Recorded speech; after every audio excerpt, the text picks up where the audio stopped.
anglatadi. Hamma yo'nalishda biz mana shu mundialga loyiq bo'lib yetib keldik. Nafaqat jamoamiz, futbol atrofidagi boshqa kasb egalari ham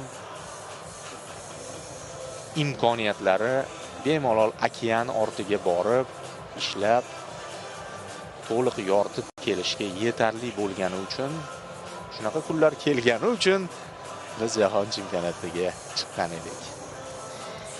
Ha, ozgina Ispaniyaning quvonchli onlarini o'zimizga burib yubordik, chunki bu oxirgi reportajimiz bu jahon chempionatidan gapirmasak bo'lmasdi. Darvoqe o'sha Zo'r TVga oid yana bitta yangilikni shu joyda aytib ketay. Keyingi mavsum harakati hozirdan boshlandi. Muzokaralar ketyapti. Eng top chempionatlar borasida anig'ini aytaymi hozir borini. Zo'r TV keyingi mavsum ham Yevropa Chempionlar Ligasi va Yevropa Ligasi o'yinlarini translyatsiya qiladi. Mana rasmiy e'lon. Yamal Barselona bilan Chempionlar Ligasida Zo'r TVda ko'rinish beradi.